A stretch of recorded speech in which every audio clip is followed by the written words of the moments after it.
মুক্তিযুদ্ধ, বঙ্গবন্ধু, বাংলাদেশ, এই তিনটার উপরেই। আজকে যদি মুক্তিযুদ্ধ আমরা না করতাম, আজকে এই বাংলাদেশকে আমরা ফিরে পেতাম না।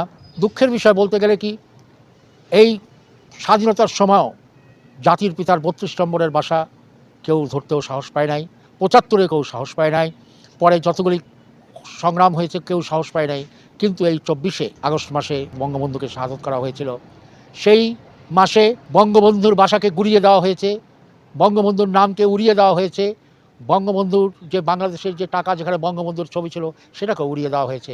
আমি বলবো সবাই মুক্তিযোদ্ধারা, আমরা যারা দেশ স্বাধীন করেছি বঙ্গবন্ধুর নেতৃত্বে, আওয়ামী লীগের নেতৃবৃন্দ যারা বিদেশে আছেন, যুবলীগ, ছাত্রলীগ, শ্রমিক লীগ, মহিলা আওয়ামী লীগ, স্বেচ্ছাসেবক লীগ, কৃষক লীগ, এক হয়ে আমাদেরকে আবার আরেকটি মুক্তিযুদ্ধ করে দেশকে পরাধীনতা থেকে স্বাধীন করতে হবে। ডক্টর ইউনূস আগামী 10 তারিখে লন্ডনে যাচ্ছে। ডক্টর ইউনূস এখানে কিন্তু সারা পৃথিবীর রাষ্ট্রপতিতে দাওয়াত দেওয়া হয়েছে। ডক্টর ইউনূস রাষ্ট্রপতিকে বাদ দিয়ে উনি প্রধান উপদেষ্টা হিসাবে লন্ডনে উনি যাচ্ছেন। আমাদের সেনাবাহিনীকে অনুরোধ করব, মুক্তিযুদ্ধে আপনারা আমাদের সাথে ছিলেন এবং সেনাবাহিনী আপনাদেরকে আমি রিকোয়েস্ট করব, আপনারা ইউনূসের এইসব কাজের জন্যে এবং উপদেষ্টা কাজের জন্য আমি এখান থেকে রিকোয়েস্ট করব, আপনারা ইউনূসকে আপনারা গ্রেফতার করুন এবং তাকে বিচারের আওতায় আনুন। এবং আরেকটি কথা, বঙ্গবন্ধু কন্যা জননেত্রী শেখ হাসিনার বাসা ভেঙে দেওয়া হয়েছে, ৩২ নম্বরকে শেষ করে দেওয়া হয়েছে। আমাদের সবাই অন্তরের ভিতরে বঙ্গবন্ধু আছে, ৩২ নম্বরও আছে।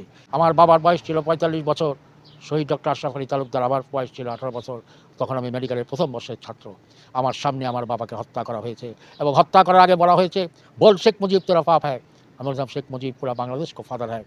তারা বলেছিল তো হিন্দু কা বাচ্চা হ্যায়, কাফের কা বাচ্চা হ্যায়। তারপরে আমি বলেছিলাম বিসমিল্লাহির রহমানির রহিম লা ইলাহা ইল্লা আনতা সুবহানাকা ইন্নী কুনতু মিনাজ জালিমিন।